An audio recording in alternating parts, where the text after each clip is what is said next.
Joining us now, Harvard alumnus and PragerU personality, Shabbos Kestenbaum. It's great to have you on the program, Shabbos. I want to get your reaction to this because so many are outraged of these comparisons, and specifically Tim Walz comparing what's happening in Minnesota right now to Anne Frank and the Holocaust. Well, it's good to be with you guys. And one of the things you could not do in Nazi Germany as a Jewish person was go on a public platform and talk about how what you are experiencing is like Nazi Germany. You cannot exercise your free speech and use your constitutionally elected powers to talk about how you disagree with the current politics of the time. And I have to say, it's interesting that Tim Walz, the governor of Minnesota, is making this comparison because he actually wrote his master's thesis on the Holocaust. So he knows what he's saying is not only wildly offensive, but historically inaccurate. He also knows that the base of his support are middle-aged white liberal who will take a bullet for Somali migrants who came here illegally and can't speak English. So he's doing this in order to base himself for a 2028 presidential run. As you made the point, today is International Holocaust Remembrance International Holocaust Remembrance Day, 81 years since the liberation of Auschwitz. I actually just moderated a conversation with 5 Holocaust survivors, including a 104-year-old Auschwitz survivor. The Gestapo were individuals of the Nazi SS who murdered and raped and butchered every last Jew they can find. Anne Frank was a 14-year-old who was sent to Auschwitz and then died of typhus in Bergen-Belsen.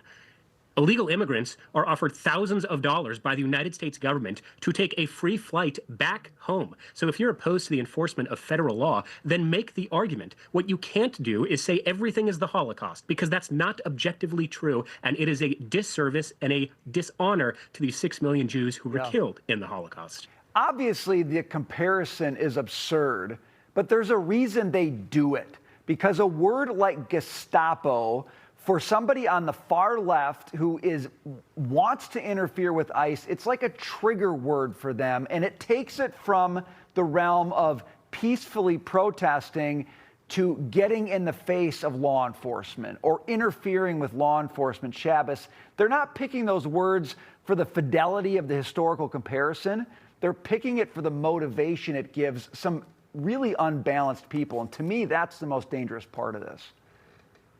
I think you totally nailed it. And by the way, I got to say, it's remarkable on that point that the same policymakers, particularly from the Democratic Party and the far left, that had no problem with Jewish Americans being physically assaulted on their college campuses for the last 2.5 years, that had no problem with Jewish Americans being taken hostage by Hamas. They had no problem with those things. But the moment it comes to the enforcement of federal law, all of a sudden this is Nazi Germany. So it is very difficult to take their accusations seriously when it actually comes to practical anti-Semitism, when it comes to the practical civil rights violations of Jewish Americans on their college campuses. Those same policymakers have nothing to say. So again, not only is it dangerously, offensively inaccurate, but historically it's just not the case. 70 million Americans, myself included, voted for President Trump because we recognize that we cannot have a country if we import tens of millions of illegal immigrants who do not share our values, and we want our president to enforce the law. So I encourage the Democratic Party, rather than making comparisons to everything being Nazi Germany, how about you start providing practical policies that are popular with the American people instead? Shabbos, I want to kind of stay in this vein, but move on to another topic. Harvard, once again, getting schooled by China. We're looking at America's universities lose their rankings, lose their prestige over DEI, over activism, over excellence. Take a look at this. Global Academia rankings for 2025. You can see Chinese University is listed first. The second one is from China as well. Then there's Harvard, and then there's Sichuan University, China once again. It's interesting to see Harvard in that company.